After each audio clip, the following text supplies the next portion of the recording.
All right, in this video we're going to talk a little bit about how we model solids in physics. So we have a few observations that we're trying to explain. The first is that if you have a wire hanging from a ceiling and it's of length L, when you attach a small mass to it, that wire is going to extend a little bit. We'll call that delta L.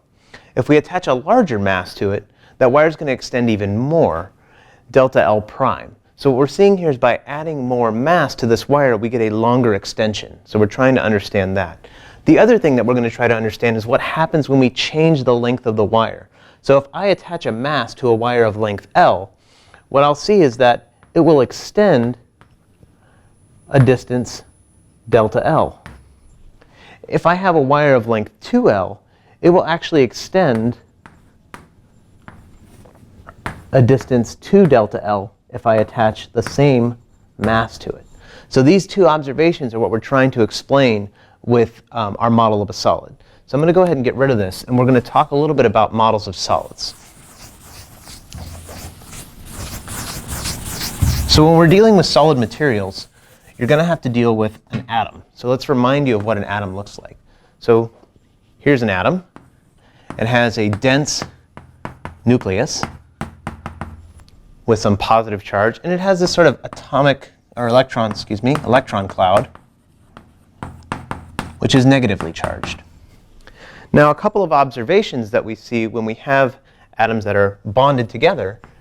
If you have two of these and they're neighboring atoms, the electron clouds overlap, and actually the bonds that form are due to shared electrons. So we have these two clouds. The atoms are sharing their outermost electrons, and they interact with each other. They're bonded. Now, one of the observations that we have from looking at atoms like this is that if we push them closer together, they push each other apart. That is, if you try to squeeze them, they're going to push each other apart. On the other hand, if you try to pull them apart, they're going to push each other together. They're going to try to attract together. So what you can see here is that if we're trying to squeeze them, they are going to push each other out. And if we try to pull them apart, they're going to push each other in. So this might look really familiar to you. If you think about putting a spring in between these two nuclear cores, it has the same properties. If we push on the spring, it's going to push the atoms out. If we pull on the spring, it's going to pull the atoms back in. It turns out that that's a really good model for an atom, or for a pair of atoms, rather. So what we'll do is we're going to model the atom, or model the bonds between atoms, rather, as two spheres.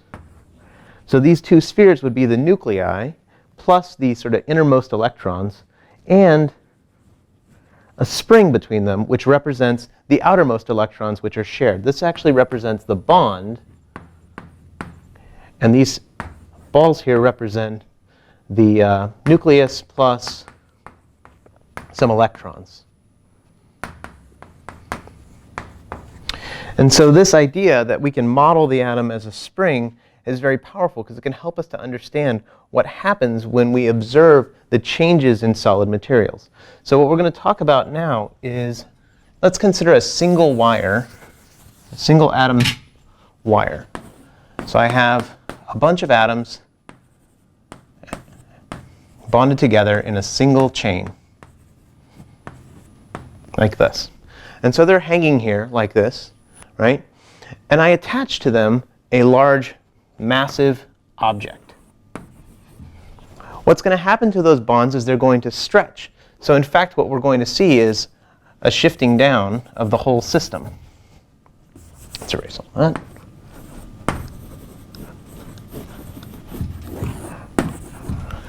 And so each of these is going to stretch a small amount, and it turns out that they stretch roughly the same amount.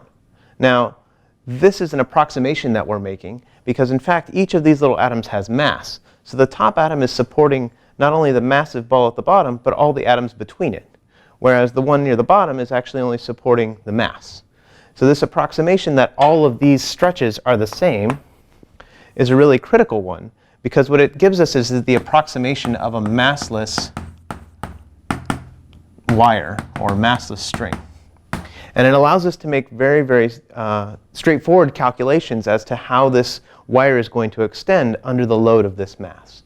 So this video is just to get you to think about the model that we have for atoms and how it helps us to start to explain these ideas. In the next video, we'll talk a little bit more about how those extensions occur and how we add up those extensions to really understand the two observations that we had.